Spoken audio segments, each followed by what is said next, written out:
Public comment. Oh, no, I'll do the roll call. Okay, all right. Okay, so we're back online, and, Oh, really? and I'm going to do the roll call. Okay, Member Toussaint? Member Kilpanen? Here. Member Walters? Here. Member Sendeki? Here. Member Holmes? Present. Member Norrero? Here. Member Kirk? Present. Member Christensen? Here. Member Borsevich? Here. Member Mitchell? Excused. Member Powell? Present. Member Kramer? Here. Member Schultz? Present. Thank you. I do have quorum. So now go on with public comment. So this is open to public comment during this portion. If you wish to be heard, please state your name for the record. No, go ahead and read the whole line. Oh, okay. Public comment during this portion of the agenda must be limited to matters on the agenda for action. If you wish to be heard, give your name and for the record, the amount of discussion as well as the amount of time any single speaker is allowed may be limited.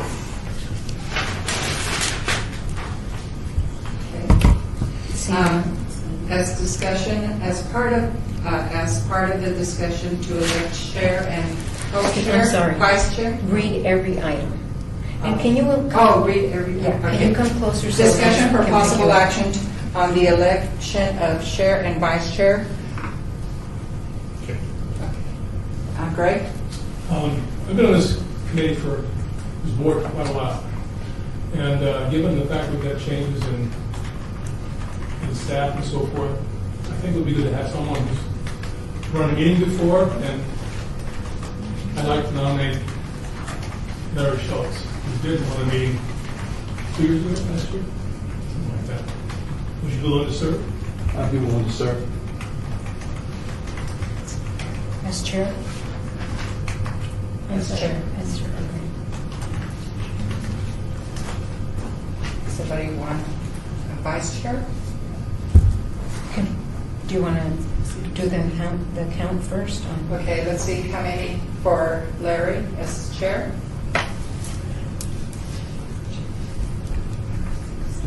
Nine, 10. 10?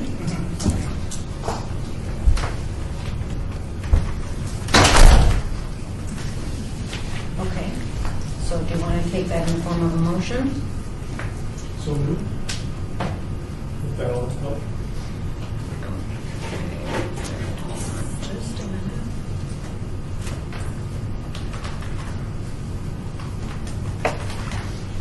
Okay, all those in favor? Aye. Okay, so everybody in favor? Okay. The only one that's not here is Joe. Where is Joe? There he is. Okay. Any opposed? Okay, motion carries. And now for vice chair. Now for vice chair. I'll serve as vice chair. So you're nominating yourself? Yeah. I move that Kramer be nominated as vice chair. All in favor? All in favor? Aye. Any opposed? Okay, hold on just a minute. Okay.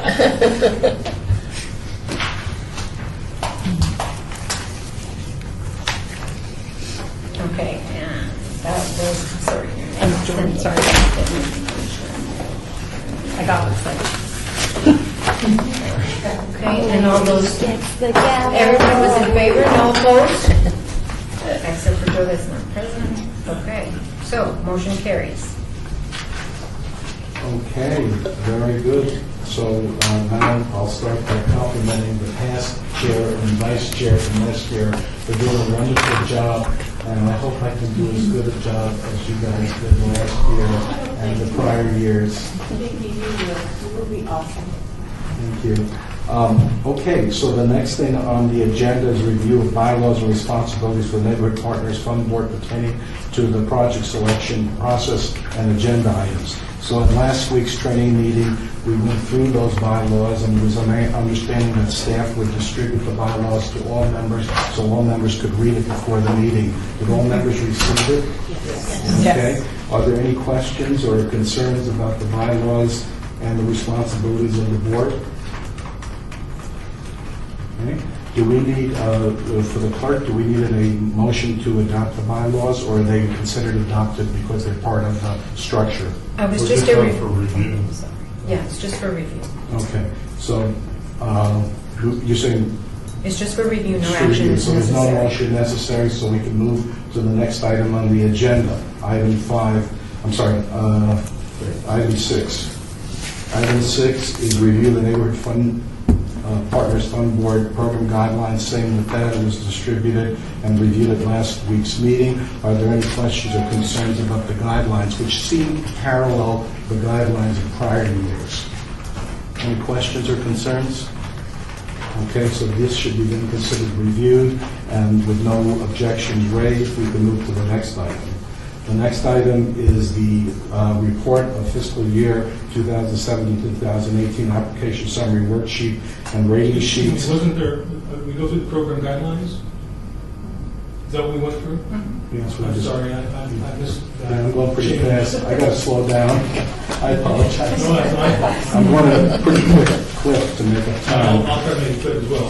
Yeah. There on page 4, Okay. Okay, excuse me.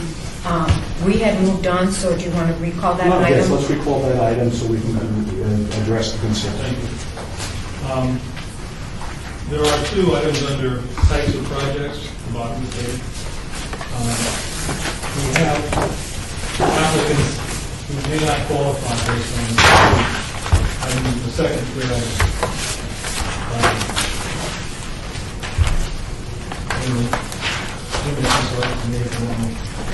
One more page. I'm sorry, page 6. One of the rules says that at least 25% of the matching amount must be volunteer hours, and we have several projects that don't qualify. And also we have one that says that you can't have 100% match being all the volunteer hours.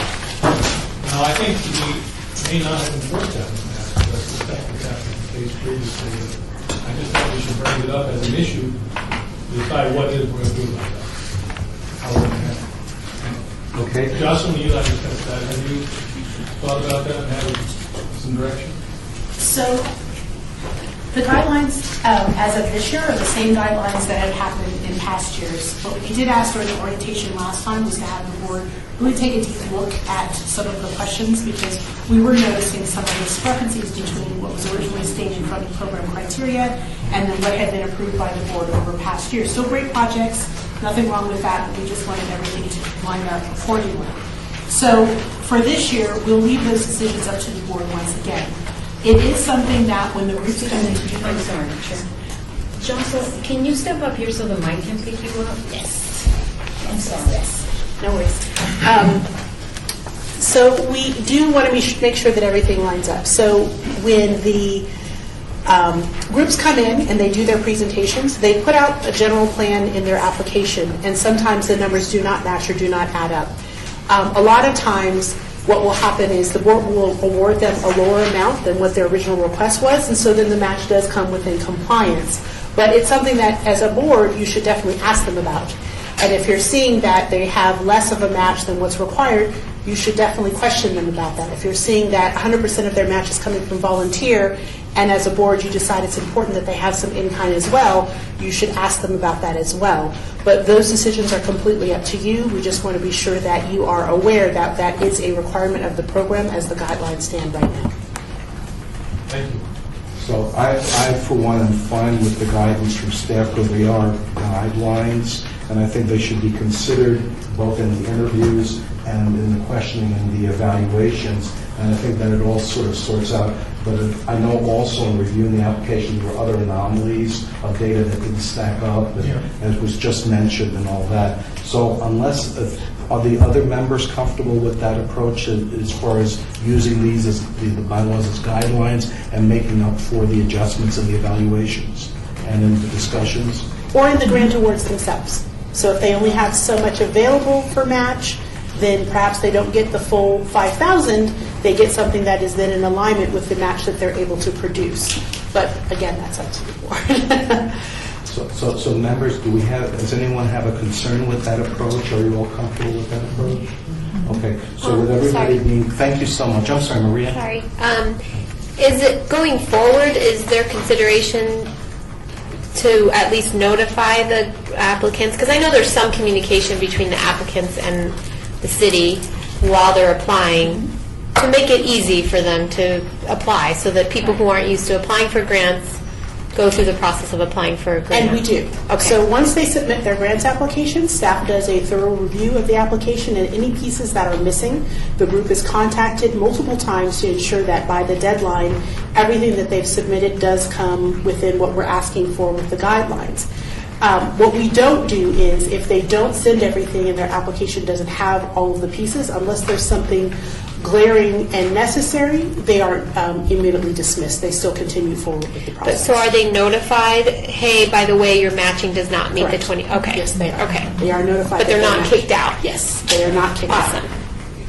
So it sounds like the process is fully disclosed and everybody's aware of it and it's communicated well. So there's nobody that can say, "Oh, I didn't understand that." You know. Well, I can't say they can't see that, but staff does make, absolutely, staff does make every effort to make sure that they fully understand the grant requirements and the program requirements themselves, so that when their application is submitted, that it does fall in line with what the guidelines are requesting and asking.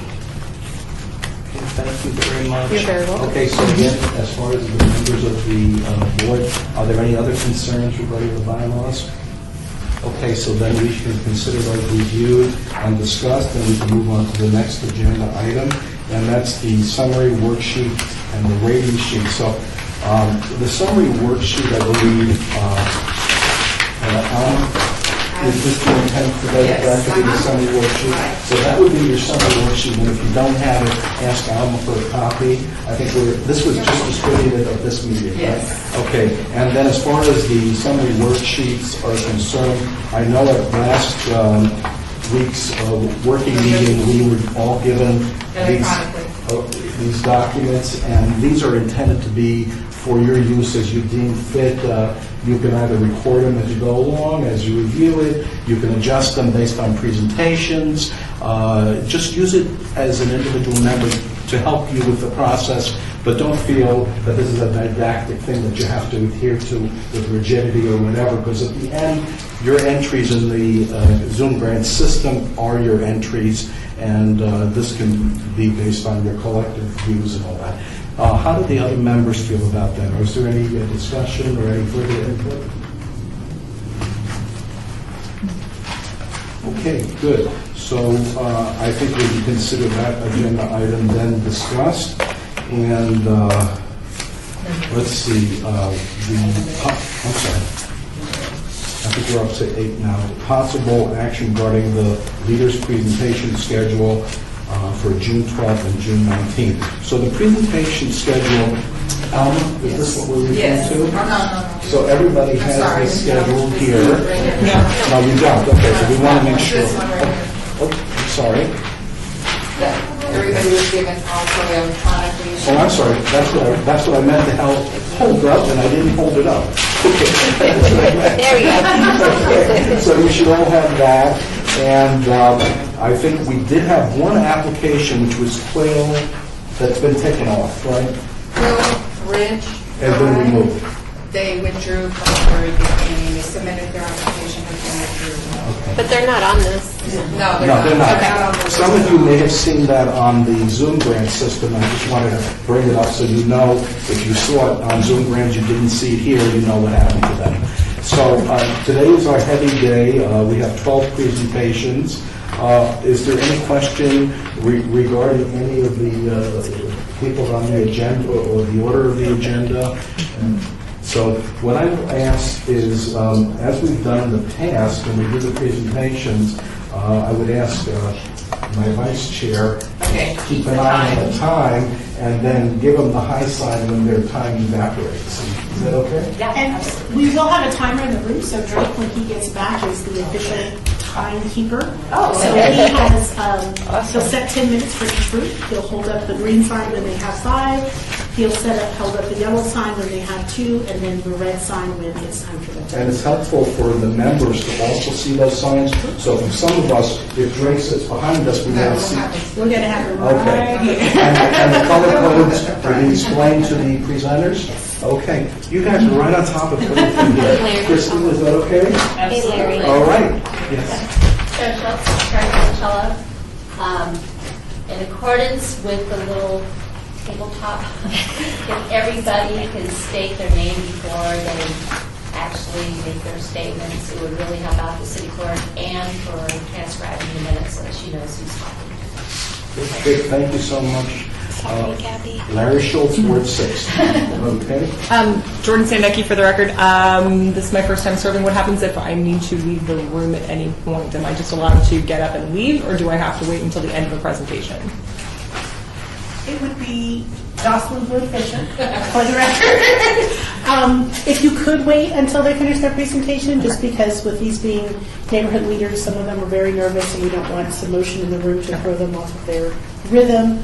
But if it's an emergency, we understand, just leave me $5. I'll take Chair Schultz, Chair Monticello, just to remind the board members that as the groups go in and out of this room, we are being recorded. So if you can refrain from conversation, and if staff can let us know that there's going to be a longer period of time for the next group to set up, for the last group to disband and the next group to set up, then we should probably go into recess. Okay. Just little reminders that you all did last year. Okay, that's actually good feedback, and I think also, since we're reminding people, last week for those that attended the orientation session, were provided a copy from the city clerk of the do's and the don'ts and the behaviors of board members, and it was very helpful to have that, and I assume that everybody here has received that, and if you have not received it, Greg's holding it up.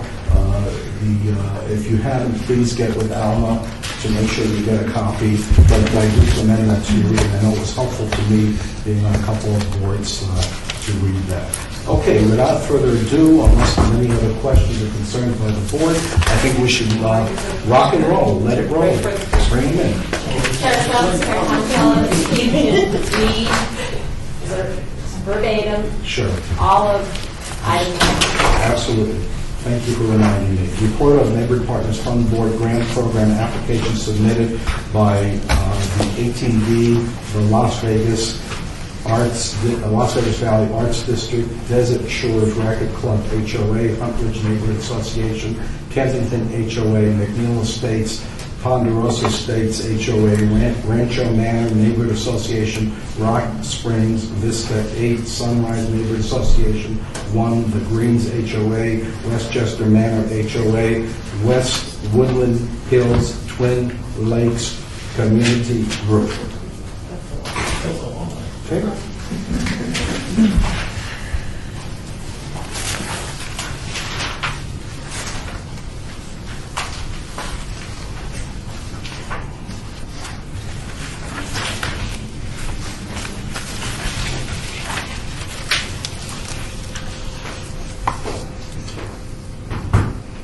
Are the numbers, are you bringing in? She's bringing it in, yeah.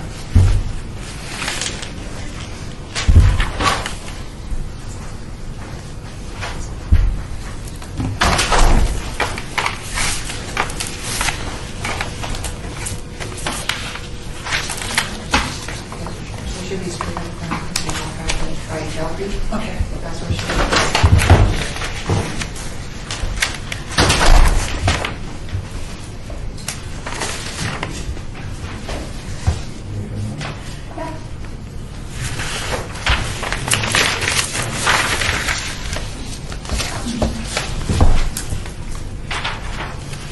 Can't find the matching. Can't find the matching. Qualifications.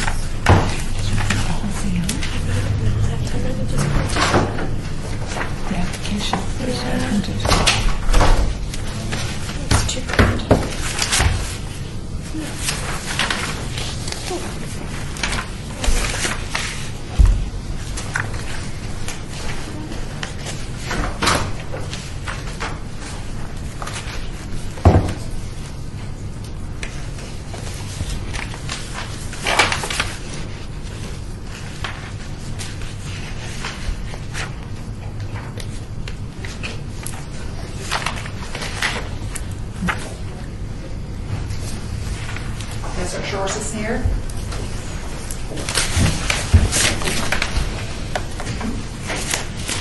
Where would you like us to stand? You're there. Right here? Good.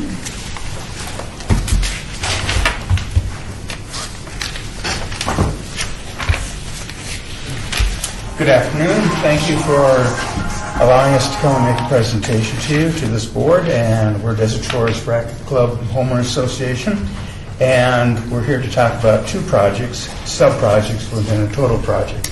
We represent approximately 195 homes in the Desert Shores area. Our two projects, I don't know, click the next slide. Chair, I get a name, please? Yeah, would you please just announce your names? I'm Bill Smith. I'm the treasurer of the board of Desert Shores. This is Mr. Vince Pagone, the president of Desert Shores.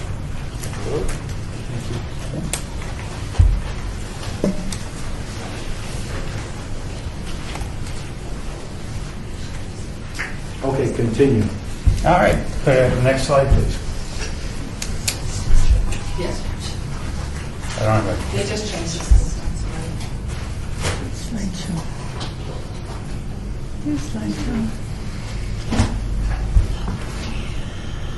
You just click on two, I think it'll come up. Slideshow at the top. So we're requesting the $5,000 max in grants for two projects. One is $2,500 will go for an entrance gate security camera system. The other $2,500, and these will just be in part, will go for Sail Club security lighting. These projects are aligned with the Desert Shores Master Association projects, and we have talked to them about these. Both projects focus on community security primarily. The second one also has some impact potentially on aesthetics, but it's primary security. These cameras will be registered with the Las Vegas Police Northwest Command Safe Cam program, so they'll be part of the total inventory. Next. First project is, if we go back one, is for the security camera that's going to be located on the guardhouse. It costs approximately $7,000. We're asking for a $2,500 grant for partial support. It's going to be a high-resolution camera and computer that will be installed so that it will be able to read the license plate of vehicles going in and out. We've had a couple of unfortunate incidents that the police have responded to in the last several months. And it was a dark car, it was whatever, and with the current cameras. This one will be able to tell you what the make, model, and more importantly, what the license plate was of the vehicle that entered the premises. So we're upgrading it to that level so that we can have better control of who's in, who's out, and documentation so that when asked, if needed, that we have the information. As mentioned, the camera will be registered through the Safe Cam program, and it will enhance the security for the Desert Shores homeowners, as well as surrounding communities, and support the police in their work. Next slide, please. This is the entrance. That's the little guardhouse. The camera will be located in the upper corner and be facing the two gates. That's a double gate for commercial.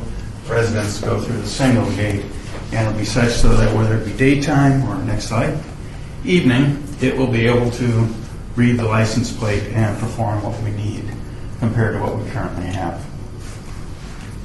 The next project is the lighting project on the Sail Club. That's on the lake opposite of the Desert Shores clubhouse and office structure, and we're going to compare it to that.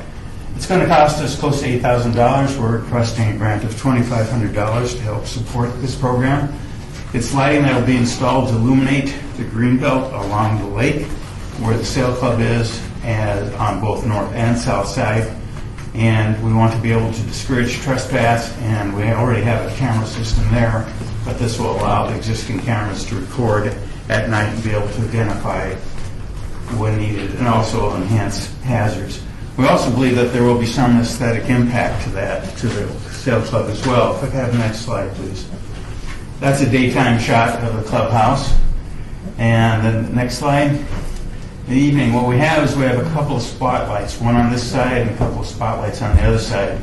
And as you can see, what you end up is certain areas that are flooded with light and then certain areas that are quite dark. So we've got light circles, dark circles, and we still have hazard and security issues. Next slide, please. This is just the front side of it. That currently, as you can see, does not have any lights. You can see a camera up in the far left corner. And by enhancing the lighting around the structure, we'll be able to make it safer for people as well as increase security. Next slide, please. Again, at night, you get that just that dark, the spotlight and then the dark shadows. Next. That's daytime of the Desert Shores across the way, and the next slide is really what we're after. As you can see, you could argue, well, that just looks very nice aesthetically, which it does, and we would hope that ours will end up looking nice as well. But more importantly, even though it seems to be a soft light, it lights the entire structure and the surrounding sidewalk, walkways, etc., and provides light so that there is less idea of mischief, and if it is done, there's light to be able to record on their systems. So our hope is that it'll end up looking something like that when we're done with it. So those are our two projects. One's about $7,200, the other one's $7,800. Emphasis on both is on security. The second one, hopefully, will also have some aesthetic impact as well. And I could have stopped now. I have 10 minutes, and that's 5. So this is an opportunity for a few questions, and so I'll start. In reviewing your documentation, am I correct to understand that your total estimate is $11,000 for everything? No. Right, the total estimate there, that would make it 72, 78, right around $15,000. $15,000. And you're looking for the board to recommend $5,000 in funding? Yes. Okay, and if the board cannot do that, what lower amount do you feel comfortable with to proceed with some aspects of the project, and what aspects would this be? It would probably be $2,000 each. Okay, and what would you do for $2,000? No, if the boards provided a subsidy of $2,000 each, we would still then probably do the entire project, but So- just with the lower participation from the board. So when you say 2,000 each, is that 2,000 times 2? Yes. Okay, so Each. your minimum is 4,000? Correct. Okay.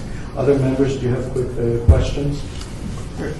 Member Toussaint, I may have this wrong, but as I recall reading your application, you had the two projects plus the third project was the fence. Is that That's correct? been removed That's been removed. because in consultation and communication with Desert Shores, that's actually a Desert Shores master structure.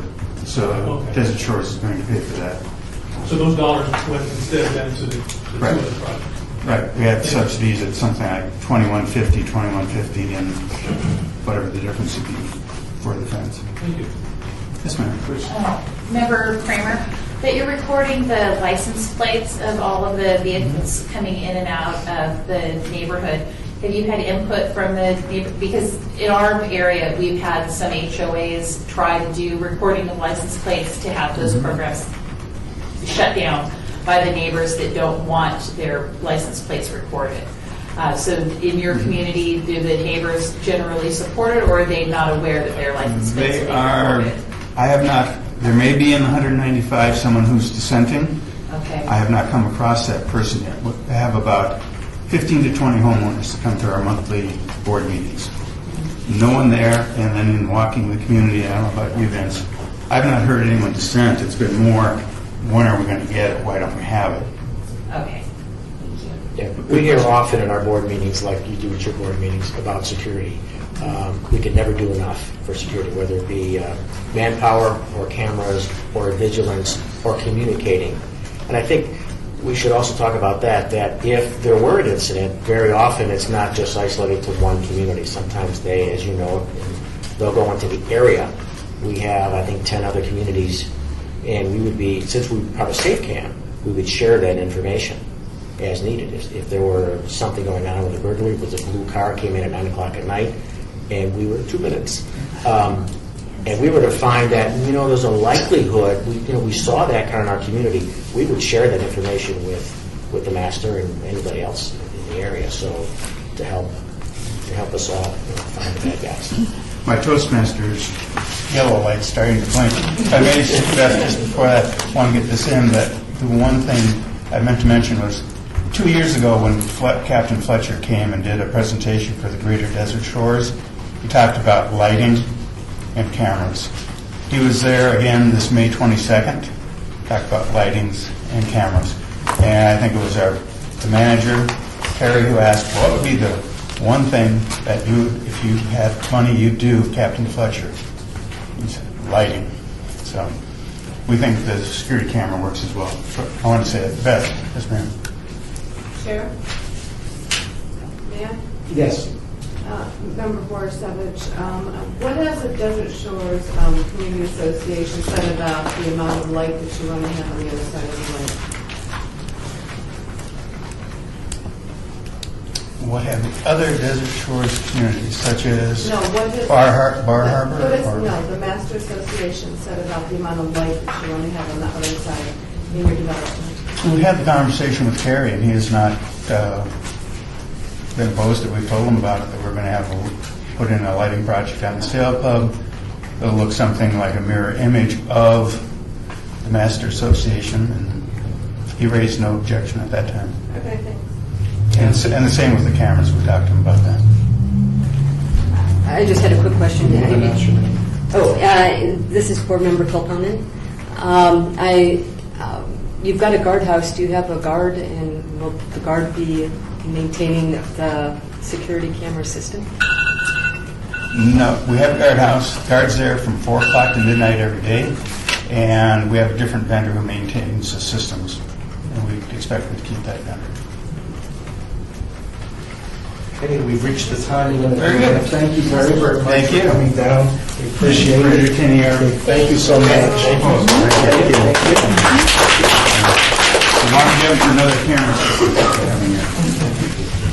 The other one is like a camera system.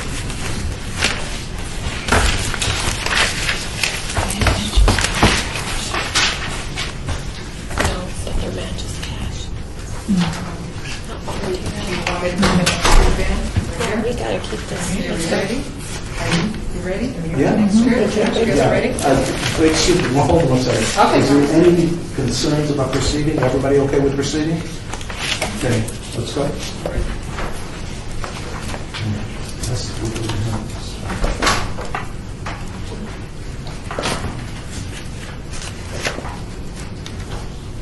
Well, 10 minutes left.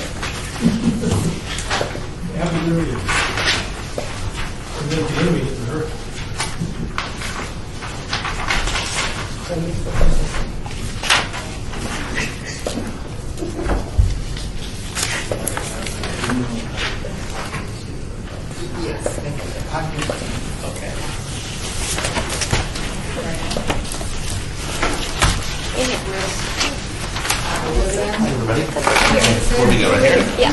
So, welcome to Neighborhood Partners Fund Board. We would ask that you state your names and introduce yourself before your presentation. Okay. And then we have a PowerPoint. Is it hooked up? And by the way, you're limited to 10 minutes. Correct. Is the PowerPoint hooked up? Give us a sec. While they're getting that, my name's Don Walsh, and I'm the project lead for this project. I'm from the... Did you say you did get PowerPoint? Mhm. You don't even subscribe?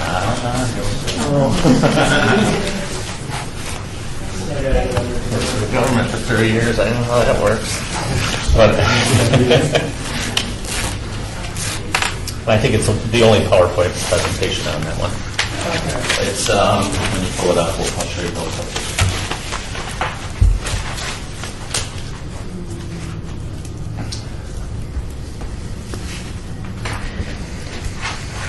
I don't see the drive.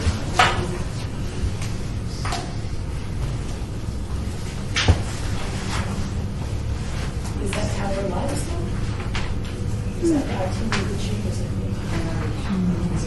Yeah, should be coming as a file. You're on there. I don't see.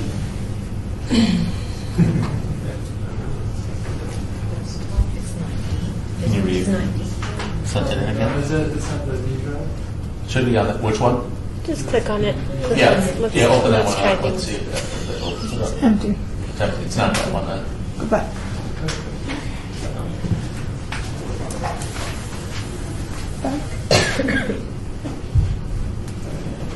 Just go. Yeah.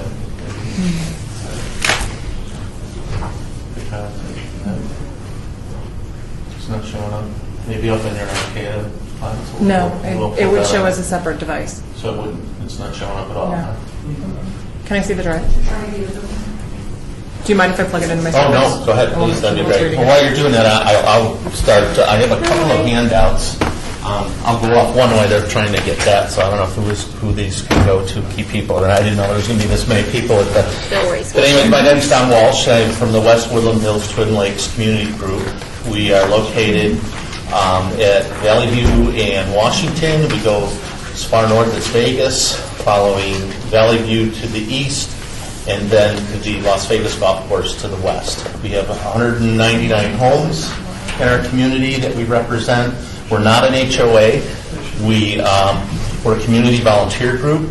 There used to be an HOA years ago there, but they have dissolved since then. So we are a community group that supports on a volunteer basis for community activities, community education, and a process to work with representing the community to local government. So today, that's who we are. The purpose of our organization, as I said earlier, is we established we're a volunteer organization that represents our community. And part of that, one of our goals is establishing a community watch program. From that, and if we were able to pull it up, I have a couple of photos that want to describe what our problem is. We're recently been involved for the past 2 years with some crime within our little community area, especially tagging and some gang activity. We've been finding drug paraphernalia in one certain area of our community from exposed needles that have been used for drug activity, and then also gang members with tattoos all over their face walking around at 6:30 in the morning. So the description, and it's pretty much the description of our problem. The description of our project, what we're going to do is 2 phases. Our first phase is going to be the request for this grant, and we're requesting $1,610. What that'll pay for is 16 neighborhood watch program installations, the signs, and then 15 surveillance camera watch signs to be put in different locations throughout the community as targeted areas.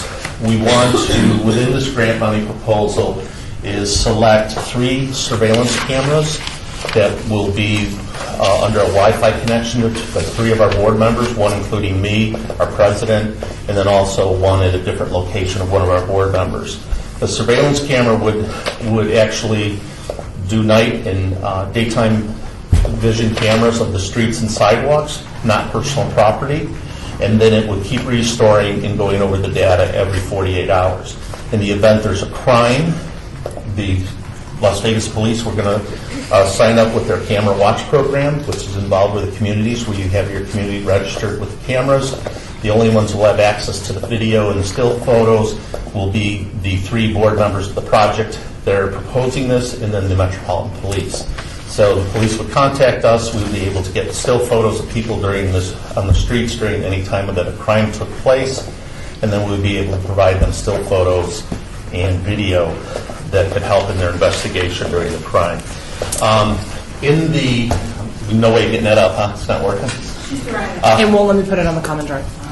Oh, okay. Okay. I did have 6 handouts so you can see some of the photos. We got pictures of some of the crime paraphernalia that was laying around and things like that, what the signs look like, and then the camera and the technology that we're going to propose to use. So that's what the $1,600 will be involved for, is the purchasing of the signs, the equipment, and the 3 cameras, and the support items like batteries and data cards to run it. Its benefits to the community, we're going to partnership with the Las Vegas Police Department Vegas Safe Cam program, so we're going to tie in with that. It also supports our neighborhood watch program, which we have over 18 people that are going to donate 25 hours per person per year as part of the matching volunteer hours programs for this project.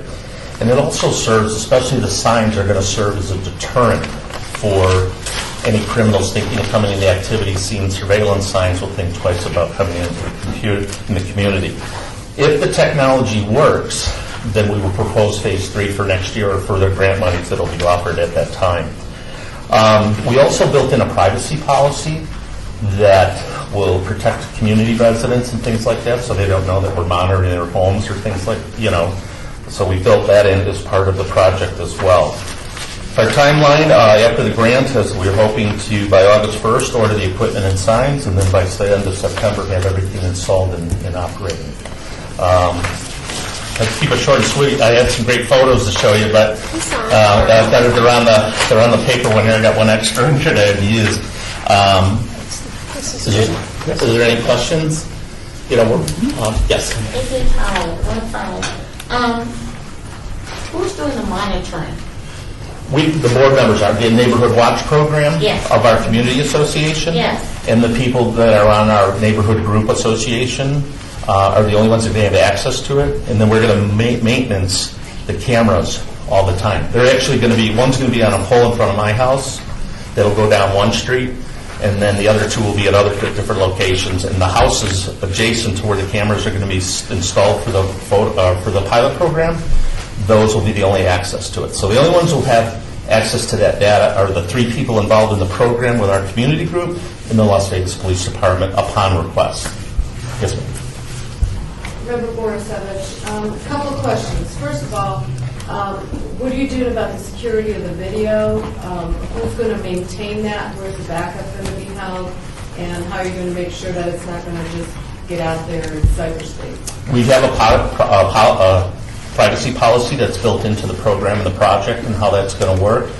But to answer your question, the cameras are on a rotating 48-hour cycle. So it tapes over every 48 hours. So the only storage that will be at that capacity will be at the 48-hour time period. So if there was going to be any access to the data, it would be for those specific 24-hour or 48-hour time periods. We built that in, and the only one who will have access to it will be the program people of our community group, and then the Las Vegas Police Department upon request. And then if it's only 48 hours, if the crime happened a week ago and somebody wants video, then there's really no way to... Correct. Well, we figure if it's a major crime and we're registered with the Las Vegas Police Department Crime Camera Watch, if the crime takes place, they're going to know automatically that the cameras are in place. So, I mean, if it's a major crime, a home burglary, or some type of felony activity in the neighborhood, the Las Vegas Police Department will reach out to us under the CAM program. But, well, then I'm a little confused. Does that not mean that you're not going to have the video if it's being recorded? Not after 48 hours. We have a very strong community watch program. We have over 20 people. If a major crime takes place, we're going to know it. We're going to know it, and we're going to secure those camera videos at that time if that takes place. We'll dump that data, those cards. We'll pull the cards, and then hold those cards for the police investigation, and then put new cards in. We're on Nextdoor. We're on Facebook. I mean, I can tell you every cat that's strayed, cat and dog, within a 2-hour period. So if a house gets broken or a major crime, we're going to know about it within 48 hours. Other members, do you have questions? Board Member Kilponen, what poles do you plan to put the cameras on? They're going to go on city light poles. Have you spoken with the city? No, as part of it, we built that in as part of the proposal. All access to that, especially with the Neighborhood Watch program, that we're going to get funding for our signs and installing them. There's a program already established for citizens and community groups for the signs. We have to get additional approval from the city to install the surveillance signs, and then also additional approval to install the cameras. It's in a spreadsheet. It's in one of the slides, and you'll see the locations that where we propose to the city. If the grant's approval, then we go through those appropriate authorities. I know there were some questions about the Neighborhood Watch signs. You know, we normally have to pay for them. I think it's like $36 or whatever, and then the city installs them. So we would use that process to install these signs. Jordan? Member Sandecki, if you are not approved to use the city light poles for your camera installation, what's your backup plan? Well, we could mount them in private properties, but it's our hope to work together with the city on this project, because we're sort of introducing it as a community city pilot project, because from what our research, we could find nobody's done this yet that we know of. Except for the group that just came in before you, we were talking to them in the hallway. Member Kirk, Ward 3. So I see, if you weren't awarded the full amount, and I see here that you don't have any kind of matching donation pledge from the community, if you weren't awarded that full amount, would you be able to raise any money for that? Our pledge is in the volunteer hours with our Neighborhood Watch, and in the actual original proposal, we outline the people that are involved in that and the committed hours for the grant project. And it's way over the amount of the matching grant amount. I think, I don't know, I can pull it up, and I don't waste your time, but it's like triple the amount of volunteer hours. Member Nero, Ward 3, I know we're a tough board, and you did a really good job. We just have more projects than money we can award, so we have to make tough decisions sometimes. Sure. But good presentation. I really liked your project. Thank you very much. And I got my contact information, and like I said, there's more details on our actual grant application about the project. So we hope to hear back from you with good news. 1 second. So I'm just following up on Member Kirk's question. So you asked for $1,600 and change for the project. What if the board wasn't able to recommend that? Is there a lesser amount you can work with? What we would ask for then at that point is drop it down to 1 camera and keep the signage in place. So that would probably be another $400 reduction. Would be at least we could test the technology. That's our big thing, is testing the technology and making sure that works. So 1 camera would drop it down, significantly to the 1,100 range or whatever. Okay, 1,100. Okay, thank you. Okay. Thank you very much. Thank you. Thank you for taking time. Oh, appreciate it. Just so I can get my drive back. I'll get there. Thanks, folks. Appreciate it.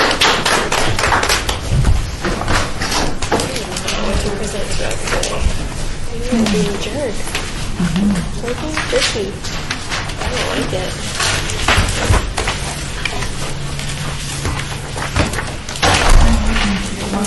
So the next group is the Greens.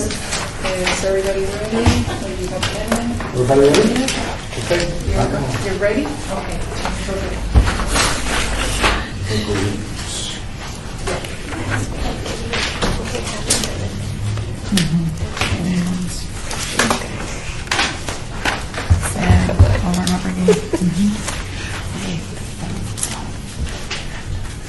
Yeah.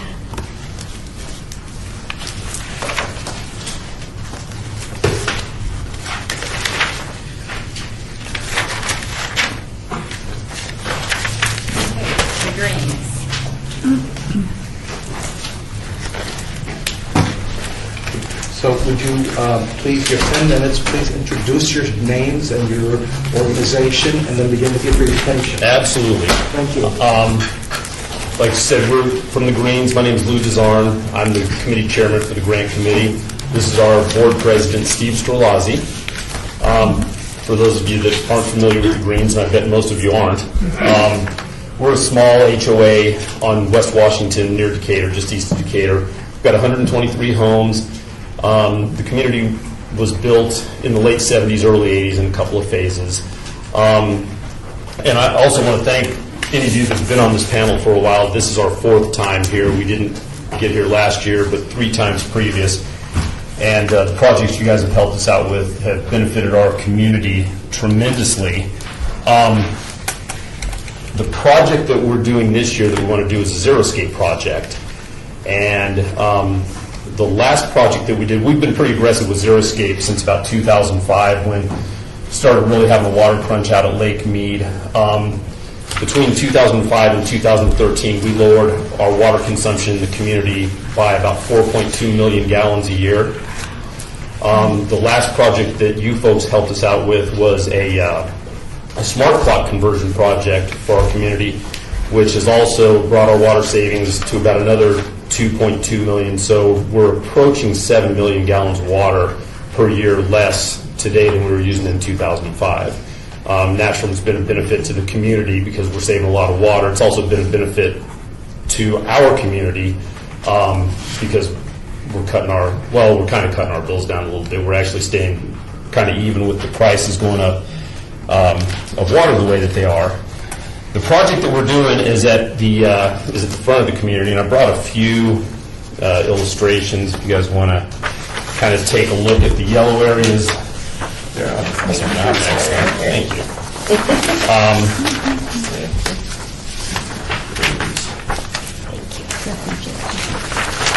The area that we're looking at is a little over 4,500 square feet of turf that we want to remove. It's at our front entrance.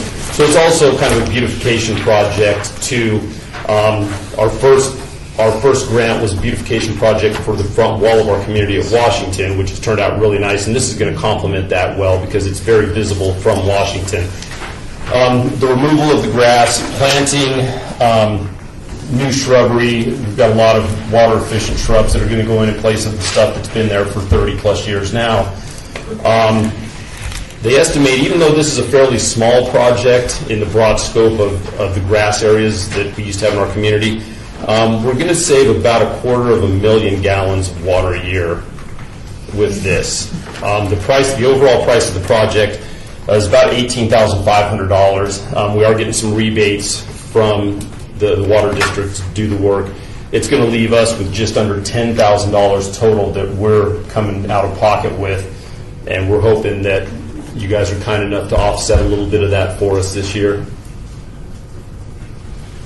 And that's really about it. It's kind of just a down and dirty Zeroscape project to continue to cut our water consumption in the community. So with that, we'll open it up to questions. I'm Larry Schultz. I'm the chair of Ward 6. So I'll start. And you just mentioned something about 250,000 of gallons of water savings per year. Yes. But I thought when I read your proposal, it said it was estimated at 500,000 gallons. I thought that too. And when I went back in today and looked, the number that we had on the proposal was 246,000. And so I do have to get back with our vendor Jaramello and find out which number is accurate. For this presentation today, I wanted to err on the side of the lower number rather than overestimating. And so that's the reason that I used the number that I pulled off their email. I've got several emails from them. And the follow-up on your supplier is contributing, Jaramello, looks like they're contributing labor, $2,500 worth of labor. Yes. Is this labor that they otherwise are not charging you for, or is this labor that's already included in the items to be installed? This price would have been all of it would have been over and above what we normally pay for our maintenance. So everything that they're contributing would have been additional cost to the community as opposed to what's on our normal contract. Okay, thank you. Other members? Member Borasevich, so all these yellow areas is where you're going to take out grass and trees and... Yes, ma'am. Okay. How do the residents feel about losing a lot of shade for their homes?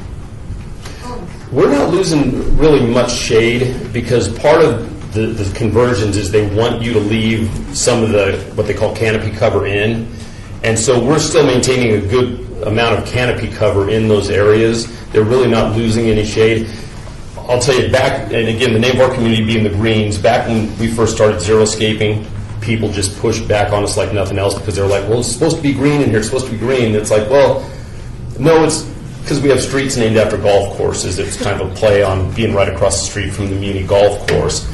So there was some resistance, but when we also started showing them what water bills were going to start to be in the future and that their HOA fees each month were going to start going up quite a bit, they all kind of got on board. And so they've talked to this and said this is great? Yeah, especially the people that are impacted in that area. And again, if you saw our community in 05 compared to today, we're mostly all Zeroscape now. We've got a couple big park areas we keep because we do have some kids in the community. But it's areas like this where we have heavy water runoff and things like that we've tried to focus our efforts on. Sir. Member Kirk, Ward 3. Looking at the volunteer pledge log, you don't have the activities, so can you talk a little bit about what your volunteers will be doing for this? There's actually a lot of things that they've already done. We've been doing a lot of planning, a lot of footwork with the folks from Jaramello that are going to be doing our work. Just meetings to figure out how we were going to approach the project in and of itself. This project's actually kind of been on the back burner for us for a long time. So it's been getting together, going out and talking to folks in the community, seeing what their feelings are, and just seeing what was going to work best. That's kind of where we're at now. We have a number of things that folks are going to be able to do, everything from making sure that the traffic in that area, because that's our entrance and exit to the community, making sure that access is okay for our residents getting in and out, keeping the gates open as opposed to having them shut all the time. We do a ton of work. We've got a landscape committee, and most of the people on there are on our landscape committee, and so they're out very active working with our landscape crews in helping to make sure that everything gets done the way that we want it to be done. Member Maria, Ward 3, just to follow up on that. So you are going to have some volunteers doing some of this work? Absolutely. In conjunction with the contractor, paid contractor? Yeah, as a matter of fact, right in that area, we've got a few homeowners that go out and work on the landscape whether we like it or not. Right. So they're thrilled to get out there and help us. Okay. Member Walters, are you getting any, you're removing grass, right? Yes, ma'am. Are you getting any subsidy from the water district? Yes, we are getting, like I said, the whole project is about $18,500. The rebate we're looking at, if they give us the full rebate, and we don't know why they wouldn't, is going to be about $8,960. And then that brings our cost to $9,600 roughly. And like I say, that's what we're kicking in, again, hopefully with a little help from you folks.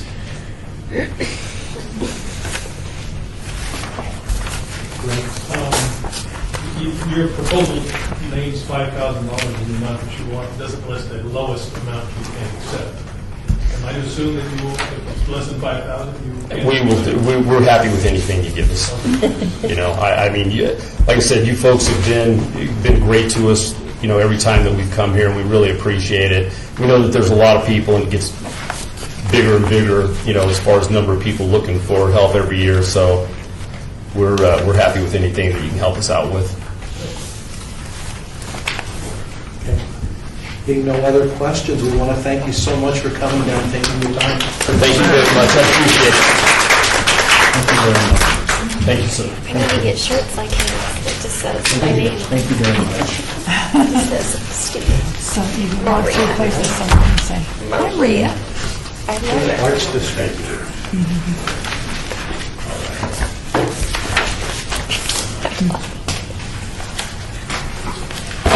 You don't need an introduction. it's true. People are just like, that's her.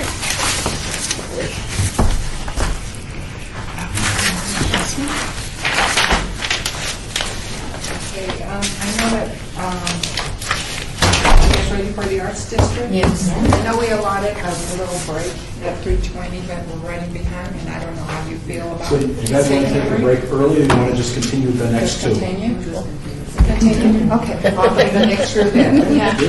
What's the sign for continue? I got that for you.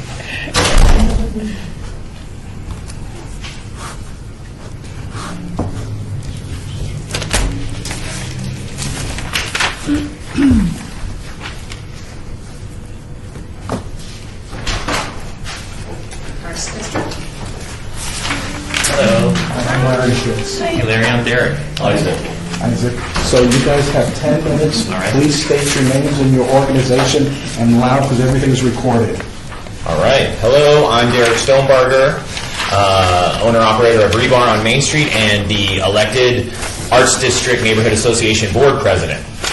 This is Isaac Zavalking. He is one that is involved with this proposal. What we are trying to do, what we'd like to do is get some funding for some more murals in the Arts District.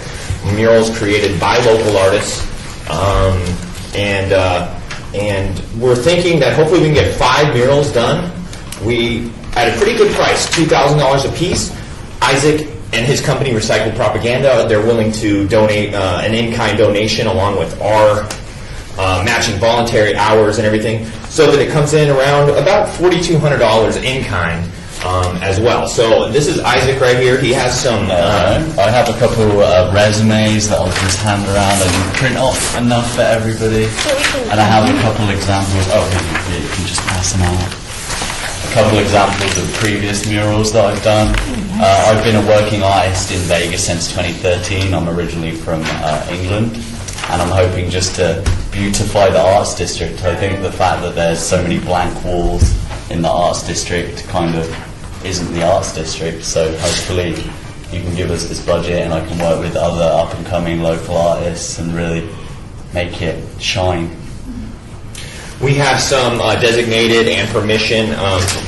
locations and permission from the property owners, as well as just wanted to put out there that we're actually starting to get tourists. There's a couple tours now where people are actually going around the Arts District and looking at all the murals that are up. So we think that it's, as an Arts District representative and a business owner, we think that it's really good for our area to have these murals that are by world-renowned artists like Isaac and some of his friends. So that's basically the proposal. Does anyone have any questions? We'll try to maybe you guys can make up a little bit of time here.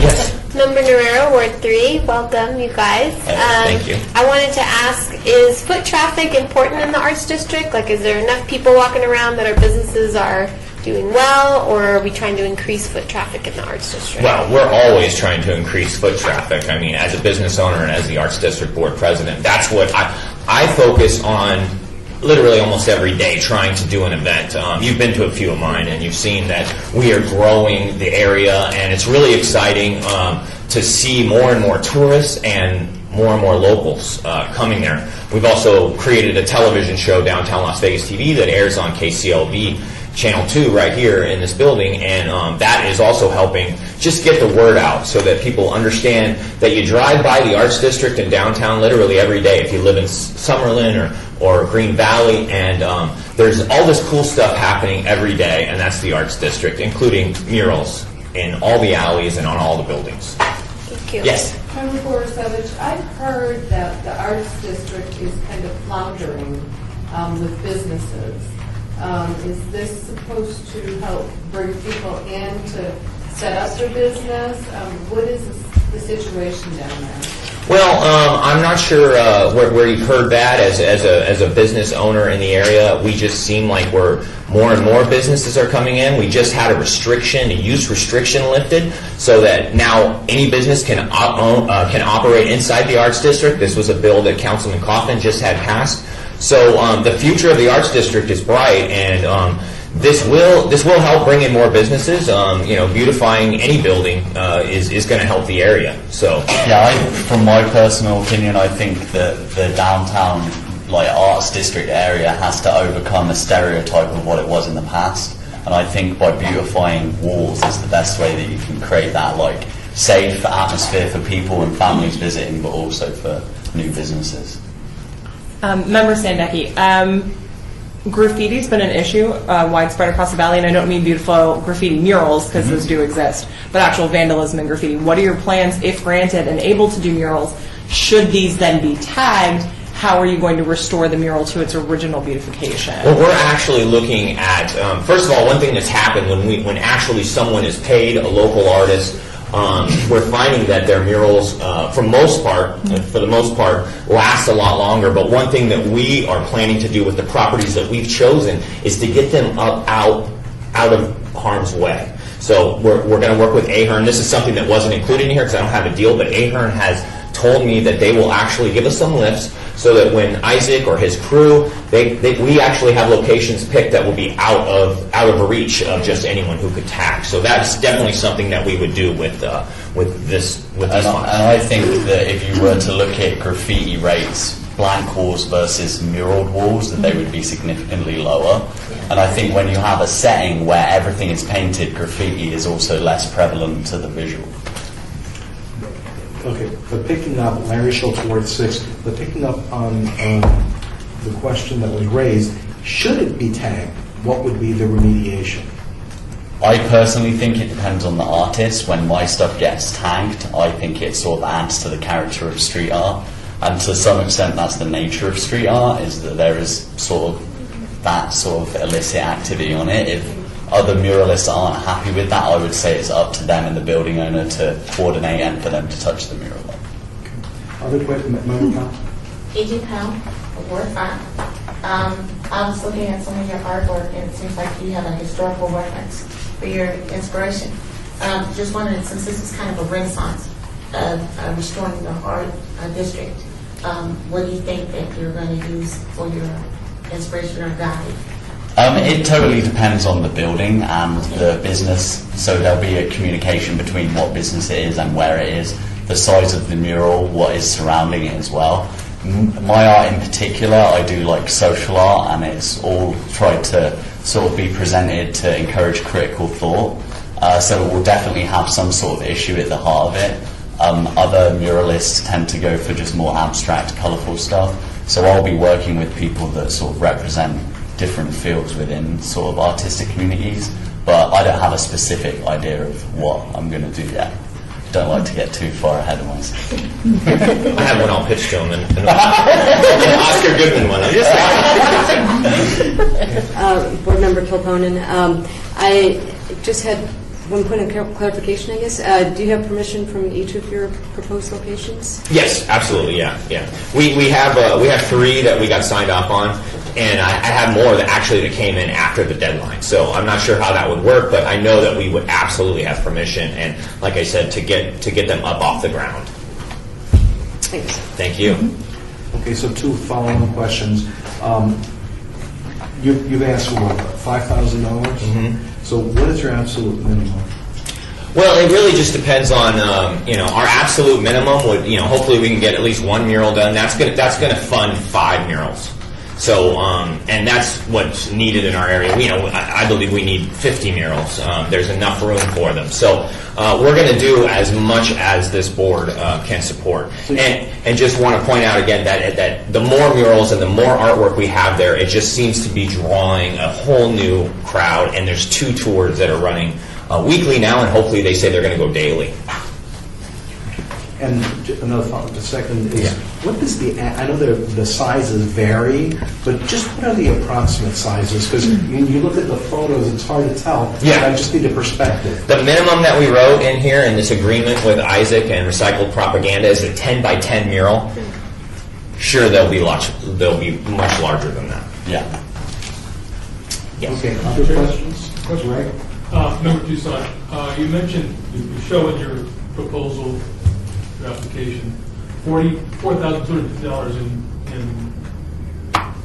in labor, which I guess is the artists themselves. How are those numbers determined? What's the calculation? Usually just based on an hourly or per square footage basis. And based on what muralists in the past have been paid to do these. And this is actually a lower rate, really, than a lot of murals. But it also includes our volunteer pledge hours. Have the 2350 in there with a total of 52 hours. This is with other board members, including myself, helping to clean the walls, prepare the walls. The artists aren't paid, is that what you're saying? The artists will be paid, yeah, absolutely, and they're all local. They'll be the ones. I'm trying to understand. They're just paid not what they should be paid. So this is basically what they should be receiving. I got it. Okay. Correct. Thank you. So it's the unsubsidized portion. Yeah, and I think all the artists in town want a mural in the arts district because it's like the crowning jewel of being an artist. So people want to get good exposure for their art as well, and I think this gives a good opportunity, for that. Just to clarify, because now I'm confused, the funds that you may be granted are then going to be paid to an individual to paint something, correct? To Recycled Propaganda, who is that's his company. Pay them. After the murals are completed, yes, just like everything else, his company is the one in charge of basically creating the murals and also creating them before payment and then being reimbursed between himself and a couple other crew members. Okay, with that, thank you so much. Thank you, guys. Thank you. Thank you so much. Thank you. Have a good day, guys. Okay, one more before break. Thank you. So, That's exciting. Kensington Homeowners Association. bar is really fun. Can I see some of their artwork? Sorry. Like there was another page, that's why I was looking at. There's, that's interesting. I think she's got a copy. You have the resume? Yeah. Okay. Oh, that's pretty cool. I'd love to see where, does it say in the thing where it's going to be? I think it said a couple properties, but I don't know. I don't know if I printed it out or it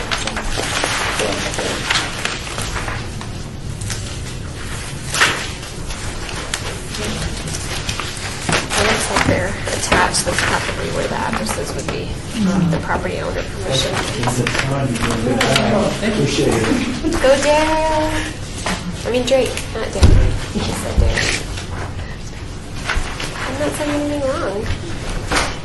Okay, the next one's here. Welcome, I'm Larry Schultz. Hi, Come on Lloyd in. Green. Larry Schultz, come on in. Come on in. So, gentlemen, please announce your names, your organization, location, and you have 10 minutes to present. Thank you. I'm Rich Salvatore, President of Kensington and Providence HOA. And I'm Henry Tannenbaum, I'm the Vice President. And I'm Floyd Green, I'm the treasurer. Okay, let me explain how we're going, let me explain what we're going to do. We're going to install, we have a park area when you drive in, and it's about, one piece of it's about 400 feet, and it's dark. It's very dark. Our community doesn't have street lights, and it relies on ambient lighting from houses that are a little bit of a distance away, you'll see, for light at night. And the problem is that people do walk through the park. They go to their mailbox through the park, to walk through there, and it's dark, especially in the winter months. So what we've done, and what we intend to do, is to bring in electric to that area, which there is none right now, and put 4 8-foot lanterns that will light up that area so that people can see their hands. And the whole purpose of it, of course, is to make it safer for people to walk. Because at night, what you're really working with is ambient lighting. So, and there are absolutely no other lights in the park. And so this project involves going to a box across the street where you have electric and tearing up the street to bury cable and bury conduit, whatever they use to push through, cover it up, new asphalt, and then go to another area where there'll be a circuit breaker panel and a box, and this will branch out to where they're putting up the 8-foot lights. And so basically, that's the project. We have 137 homes within the gated community, and we just want to make safe and secure anybody that's walking. And I think this should do it. This is a start. And we do have neighborhood support. We've had people at our meetings that mentioned there's no light there, and the truth is they're right. So I think this is the best time to do this, and that's what we're hoping to do. And the homeowners wanted it. There was a vote, and they voted to put it in. So, and we got estimates to do this, which I believe is in the package that you received. Any questions? Yes, ma'am. Member Borisovich. In your HOA, for your capital improvement, do you need to have the majority or all of your residents' approval before you can do a capital improvement? Not all of The majority. The majority, yeah. To spend the money, we had to do a community vote, and the majority of the homeowners had to approve the expenditure. And we just completed that the 31st. I think it was the 31st of May. Yeah. And it was overwhelmingly approved. Member Guerrero, what does this common area look like? Is it a playground, or is it a park, or is it a grassy We area? actually have a couple of pictures. Can you describe it to me since Oh, they can't? Okay. That's not going to work? Oh. As you come into the community, there's a big common area, and it has a picnic table with a little cover over it, and basically just grass. Okay, this is in the energy plans to put the power in. But it bends around. This is there. Like, Okay, comes around. this is one of the areas. Time. It's high charge. Team, can we have one presentation at a time? Okay, yeah. Oh, I don't know who's doing it. So that's how it is, you know. Okay. The lighting will go across a 400, probably 50-foot span. So I think it should be adequate. So walkways, grass, picnic tables? Yeah. Okay. Yeah, and of course there's all kinds of plants, greenery in the park. It's nice. So this will only enhance it and make it safer. Any other questions? Yes, ma'am. Member Sandecki, have you guys considered, instead of doing a traditional full-on electrical under the street, solar powered that wouldn't require completely digging up the entire front entrance of your HOA? We have, but what we were doing is, this is like a first phase of more capital improvements in there. We want to eventually put other things in, but we needed the electric. When we have events in the park, for the community, we have to run generators and things like that. And so we just figured, let's get the electric, we can put the lights in, and then we can go forward from there. Okay, follow-up question. Have the directly impacted neighbors who are now going to have lights that were not there before signed off on the okay? No, because the next street behind, on the backside of the park, it's the rear yards of houses, and then you have the main street coming into the community, so it's not going to directly impact them, and that's why we chose 8-foot-high lights instead of 16-footers, just to give the ambient lighting for around the cluster mailboxes and the park itself. So I have a question, Larry Schultz, Ward 6. So I know you're located within Providence, and I know the Providence Master Association has to approve these types of projects. Have they already weighed in? No, we haven't even started yet with the ARC process. And do you feel confident that they will approve it? I think so, yeah. Because it's only an improvement for the neighborhood. Other questions? I do. Yes, ma'am.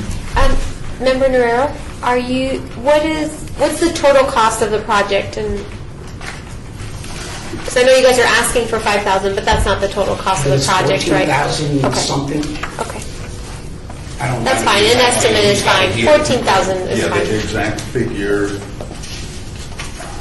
13,600? Yeah, maybe that's what it was. Thank you. So as a follow-on, that means that it looks like you're going to be contributing, Larry Schultz, Ward 6, about $8,500 of your own cash? Correct. Plus some labor? Right. Any other questions? Okay, it looks like you guys are done. Thank you for coming. Thank you. Thanks very much. Thank you. Thank you. Thank you. Okay.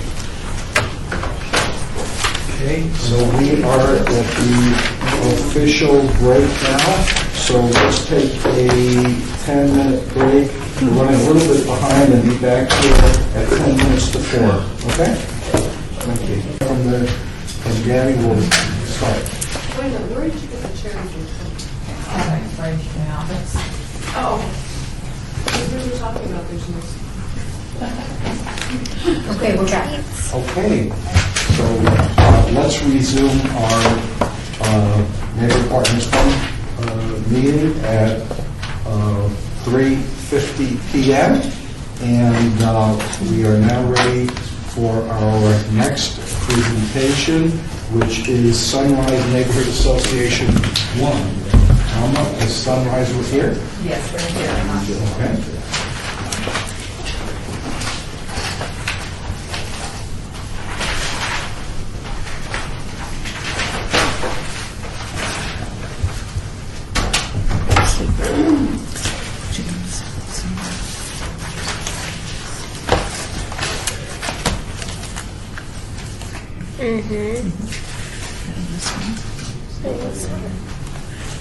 She's like, general manager, district.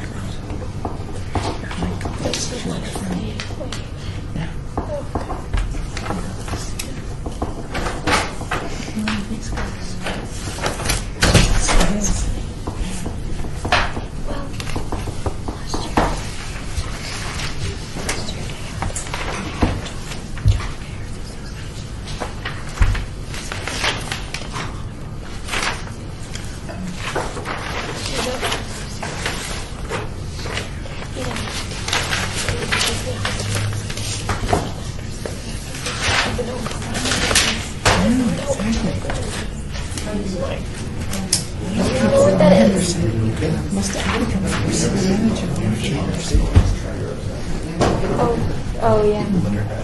Yeah, that was a big deal to some people. I think the other group has a PowerPoint as well, and so that's why we're trying to do some there. Sorry. Want me to go get it? Hopefully we can sign it. Got it? Got it. Okay. Go right back.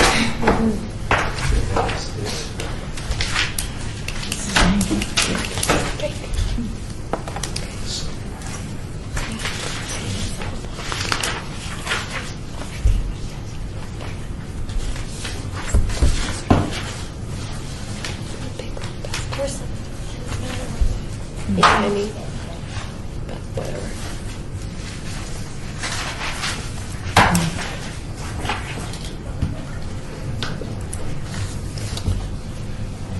This should work.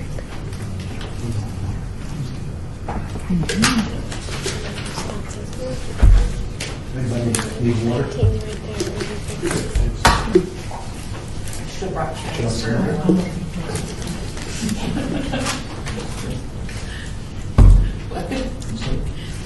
I need to stop the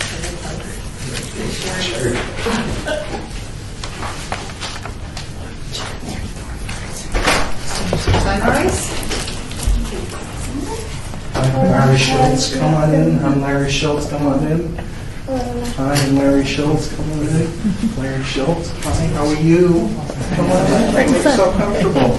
So, for the people presenting, please state your names first, your organization, where you're located, and you'll have 10 minutes to present. And there'll be some questions from the board. So, you can begin.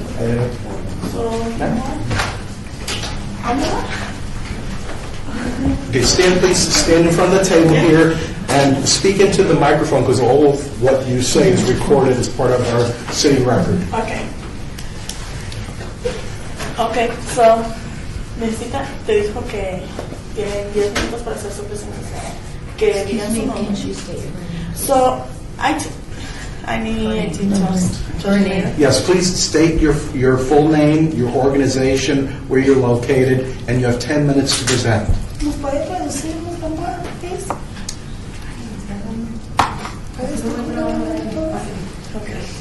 You just state your name and say that you're translating for them so she can have it in the record. Okay. My name is Dalia Jimenez. My Antonio Gomez. Veronica Verdugo. My project, I don't know, it's good.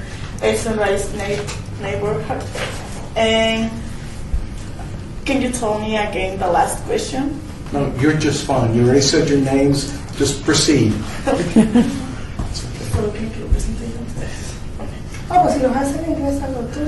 Okay, I need the pen. I don't know what to say this one, but pen for paint the 100 word. Next. For this size, I'm putting one. I don't know what to say in English. ¿Cómo se dice las bancas? Benches. Benches. Okay. For this size, I'm putting one benches, and the other size is putting two. And this is what is the benefits for the community when. I'm so sorry. ¿No se puede en español? The benefits is when the children is this the school is the second house for the children. You know, what is the community? The community is children and parents. So when the children is coming here and looking and sit down, please remember and say, okay, this is my second house. Then when the parent is looking, say, okay, this is the second house for my children. This is my opinion. I don't know, maybe it's not good. Next.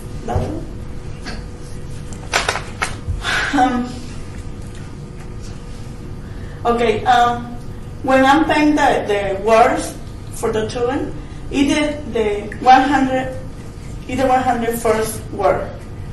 So when he's paying for this and the same I don't know, serpiente. I don't know what you say. This is circle. No, it's not a circle. It's this size. ¿Cómo le dice serpiente en inglés?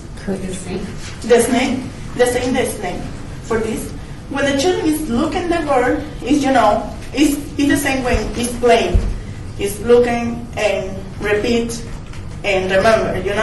So it's more better for the children. So when I'm thinking in this project and for playing the word, say, okay, for my children, when it's learn more simple when it's playing. When say, for example, the ABC, A, B, C, D, E, F, G, is playing. So it's remembered later. So it's the same for the word. So. I can always see the differences. Okay, so what is the benefits? Sometimes the parents, I don't have time for the student with the children. So when he's coming to the school, the children say, "Come on, mom, I'm looking to you with you the words, and he's playing with me, please." So this is helping to the parents. So sometimes everybody here is working maybe 8 or 10 hours a day. So normally I don't have a time for the little children. So this is for me. This is the benefits for my children. When he's looking to the words, it's more better learn and remember. So sorry, my English is so terrible. I know.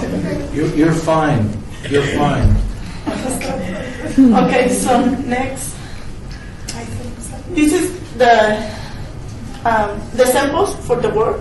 Then of A, N, A to in is you. So it's the same to me. I speak English well, but when I play with my daughter, my little daughter say, "Oh ma, looking, this is them." When the teacher give it to me one little card, and this is the word. So it's more simple when looking again. When it's looking every time. So it's more simple for remember the word. Yeah.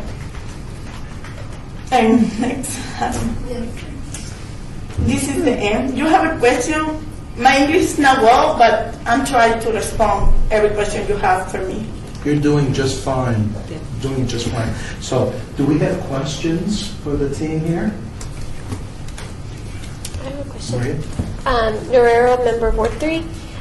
This is going to be like an area to read and to look at the words. So the benches, parents are sitting with their children and looking at the words. Is that the idea? Yeah. Okay.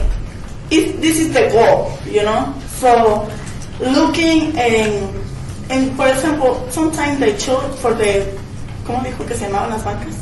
Benches. Benches. The benches, you know, not every children are like play the soccer or running, or you know, sometimes the children are like reading the book, or I like and relax only. So it's more better when he's coming and sit down. You know, I have a chair, so benches. So you know, it's more better for the children sometimes. So not every children are like the same. Every children is different. So I'm thinking for these children, I like can sit down and take and relax a little bit. And these, sorry, follow-up question, Member Narero. These benches will be at the school, right? Yeah. And you have the permission of the school? Yeah. Yes. So let me follow up on that. Larry Schultz, Ward 6. So I see this is the Sunrise Neighborhood Association, and there's a school. What is the exact relationship between the association and the school? Okay. Right now, I have a lot of problems in the neighborhood. It's problem for the trash, graffiti, and the children fighting and everything. I have a lot of problem in the neighborhood. So this is one opportunity for the people. For this, I'm coming when the school is open the door and coming for Carnaval is the same in English. Carnaval. Or I have a movie theater. Or I have something in the school. Everybody's coming. So everybody's looking different. My point is, right now, I have a lot of problems, but have everybody separate for language. This is the big wall, you know. I'm not speaking English well. I'm scared for stay here right now. I'm scared. Don't be. But I'm here. But not everybody is the same me. Everybody when it's not speaking English say, oh, so sorry. And I speak nothing. So, you know, so the school is the second house. So I need to open the door and explain to everybody and say, hey, come on, no worry when you not speak English. You try every time. Okay, Greg? Member Drusilla, I have a question about the labor, the hours of labor. What are the people, the volunteers, going to be doing? What is their job? What is the job for the people when... Volunteers. Okay, van a ser los voluntarios. Okay, is the people is clean to the neighbor, paying. Sometimes when I need to look at flyer for something, when I have a big event, flyer. So, you know, the people is, I have the helping for whatever you want. When somebody's coming for the neighbor and say, hey, help, I need to clean up to the neighbor, the people say, yeah, I'm here. Just to follow, so when the lettering is painted on the asphalt, that's what the homeowners, the neighbors, or the volunteers will be doing, painting the words? Yes. Okay, thank you. Other questions? Lance Kirk, Ward 3. Just trying to understand a little bit. Can you talk, so the money you're asking for from the board, I see 5,000 on our list, but then I see on your quote of 2,100, about 2,100. Is that the amount you're needing? What's that? The cost. Yeah, the cost. So I see $2,128.48. So I just want some clarity maybe to understand the amount you're asking for from the board, but we see 5,000 on the list you're asking for. Okay. I don't know, maybe I don't understand wrong. ¿Cuánto van a costar las cosas que usted está pidiendo? Okay, only 5,000. 5,000. Pero y la lista de cosas. I have it it's different price for, the chairs is, I think it's 1,800 or no? Yeah, I think it's 1,800 for one bench. Sorry. Okay. So, ready? Okay, well, I guess the time is over. Thank you so much for coming. Thank you for Thank you so much. Thank you. Thank you. Thank you very, very much. Thank you.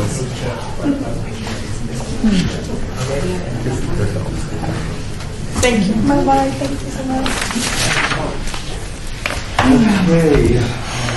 Next, Westchester Manor. You ready for the next group? Anybody need a breather? You ready? Okay. You're right back.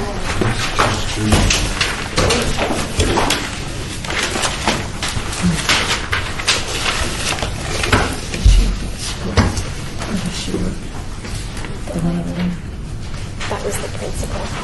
And then the principal of the family association. But they all met a parent group at school. That's why they're so attached to school.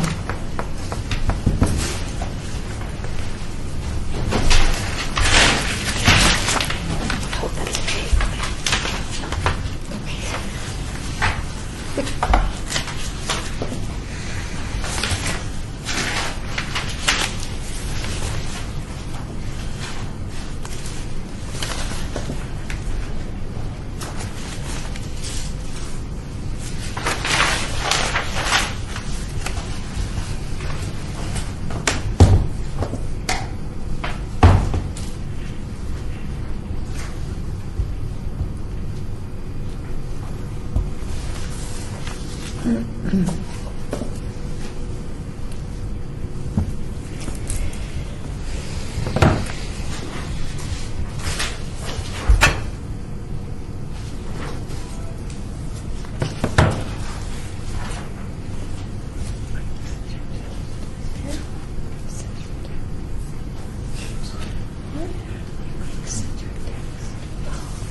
Hi, how are you? Hey, how are Larry you? Schultz, come on in.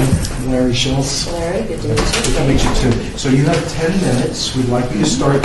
You're going to be talking towards this microphone here because it's all recorded.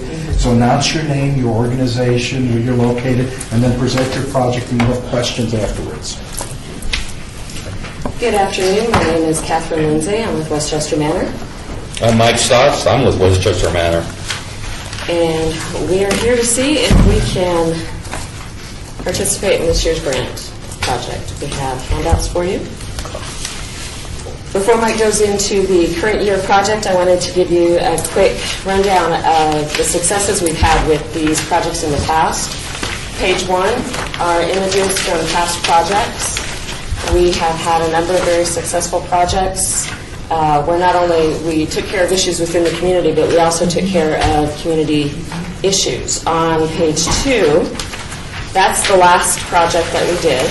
It's been a couple of years since we were here. It was lighting.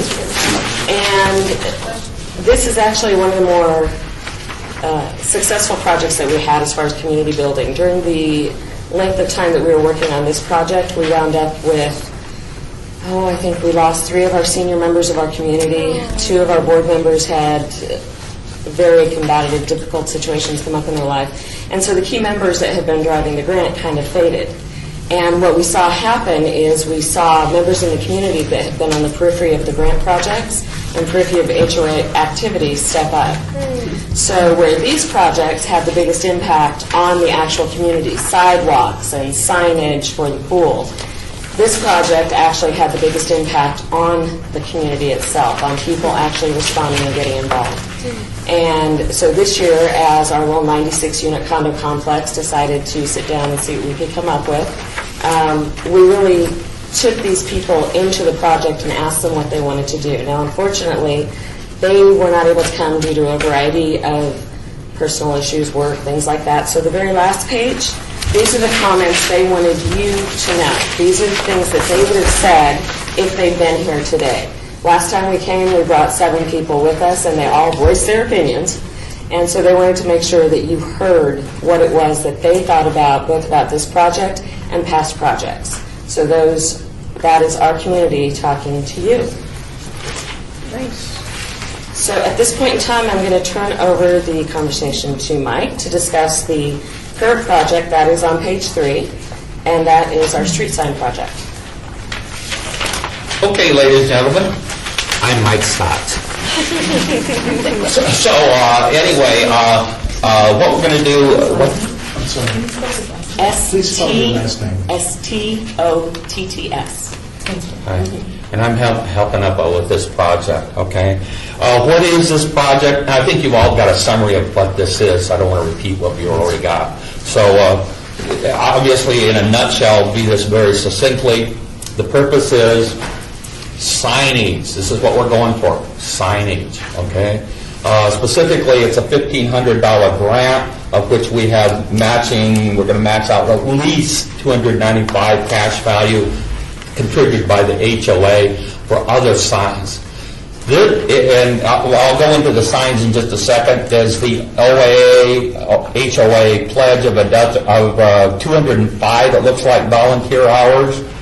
And then I'm putting in $325 as a pledge for signage and artwork and things like that. Okay?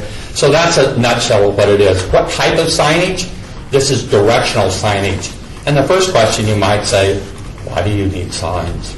Why don't we just ask the city to give you signs? Because it's private signs, okay? It's not just any signs. These signs, the current ones we have in the private property, I didn't go up there because it's like 10 feet tall, but it's basically like 3 inches high, and they're about 8 inches or 9 inches, and which you might think, well, what's wrong with that? So when you look at your handout, this is what I'm talking about, your handout right here, you're going to have, let me see. What we have.